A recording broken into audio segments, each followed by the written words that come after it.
In the early history of the galaxy, the Old Ones rose as the first group of sentient races.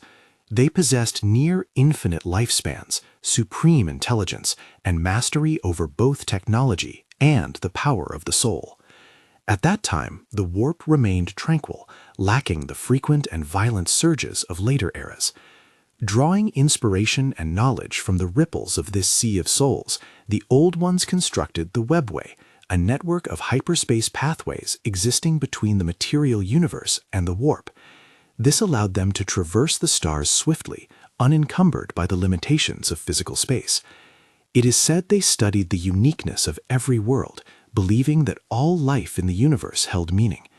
Armed with warp knowledge and advanced technology, they voyaged across the galaxy, seeding potential planets with life and sharing their wisdom with other species, effectively becoming the dominant masters of the early galaxy.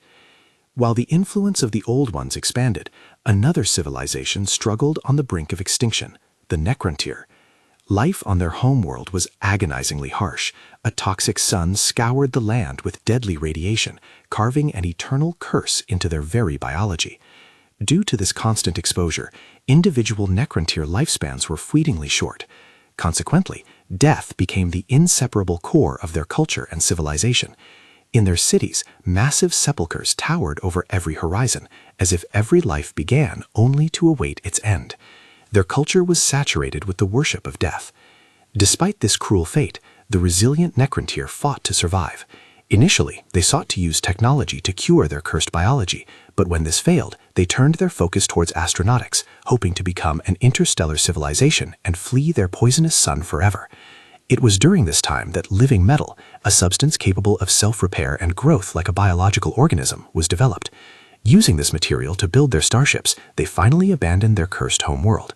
For a time, the Necrontyr drifted slowly between systems in crude torch ships, relying on stasis chambers to establish colonies across an increasing number of planets. Their society was divided into various dynasties ruled by nobles, all of whom answered to the Triarch. The highest of these three rulers was known as the Silent King.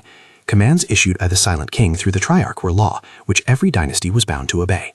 However, the short lifespans of individual Necrontyr often led to power shifting frequently between the dynasties. While unity was simple when they were confined to one world, maintaining a unified interstellar empire became increasingly difficult as they scattered across the stars and their social structures evolved. Fragmentation between the colonies intensified. Despite this, the Necrontyr civilization reached a high technological peak, gaining the ability to manipulate physical laws and reduce objects to their atomic components in seconds. They also developed various forms of faster-than-light travel, allowing them to span immense astronomical distances. Yet, as their fringe dynasties grew, the Necrontyr Empire became unstable. It was at this juncture that they first encountered the Old Ones. Contact with this race, which possessed both advanced technology and a near-infinite lifespan through their mastery of souls, ignited a fierce jealousy within the Necrontyr. Simultaneously, the increasingly fractured and diverse Necrontyr society reached a breaking point. Nobles led their dynasties in declarations of independence, attacking one another and rebelling against the rule of the Silent King. This civil war, known as the First War of Secession, erupted across the galaxy. In the chaos of this internal conflict, the Triarch deliberated on a solution. They concluded that the only way to end the agonizing civil war was to provide the dynasties with a common enemy and a shared goal. The Old Ones were the perfect target. Necrontyr society already harbored immense resentment toward the Old Ones for their immortality. The Triarch simply had to push this sentiment to unite the warring dynasties against the external foe. Conflict between the dynasties ceased, as hatred and the lure of the secret to eternal life drew them together. While this ended the civil war, it dragged the entire Necrontyr civilization into an unimaginable conflict, the War in Heaven. Fought 60 million years ago, the War in Heaven was one of the bloodiest and most brutal struggles in galactic history, with the fires of war between these two ancient powers consuming countless star systems. Despite their advanced technology and superior numbers, the Necrontyr could not overcome the power of the warp or the mobile tactics the Old Ones employed through the Webway. As the tide of war turned, the Necrontyr were driven back to their home systems, once again confined under their toxic skies. During this ensuing blockade and isolation, the unity of the Necrontyr shattered once more, triggering the Second War of Secession. They hated the immortal Old Ones, loathed their own fragile bodies, and cursed all forms of life in the universe. The Triarch knew that if the Civil War were not ended, their race would perish. At this moment of ultimate crisis, the Triarch, led by the Silent King Szarekh, discovered mysterious energy beings within an ancient dying star. These formless entities had allegedly existed since the birth of the universe, surviving by consuming the energy of suns. The Necrontyr named them the C'tan, the star gods. Hoping to use the power of the C'tan to reunite their race, the Necrontyr used a superior grade of living metal to forge physical bodies capable of containing their energy. As the C'tan entered these metal shells, the Necrontyr began to worship these eternal beings of infinite power as gods. However, once granted material forms, the C'tan looked upon the material universe and developed a new hunger, the craving for biological souls.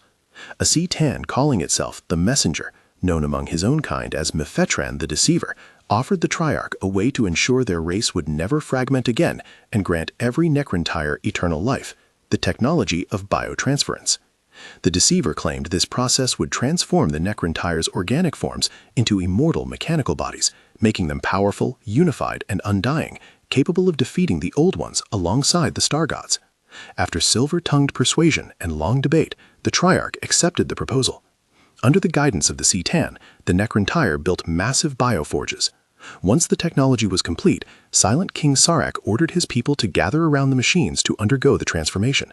Those who refused were forcibly driven into the furnaces by armies loyal to the Triarch. What the Triarch did not realize was that biotransference copied Necrontyr minds into mechanical bodies made of living metal. While the nobility retained their self-awareness, the vast majority of commoners lost their personalities and memories, effectively becoming mindless metal puppets. These mechanical bodies were controlled by the Triarch's command protocols. They had gained immortality, but it was an immortality of eternal servitude to the Triarch and their C'tan masters. Thus, the undying mechanical legions known as the Necrons were born.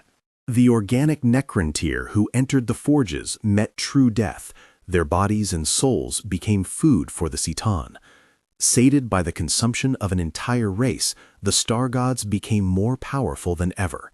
Now they would lead the unstoppable Necrons in a final counterattack against the Old Ones, marking the beginning of the second phase of the war in heaven.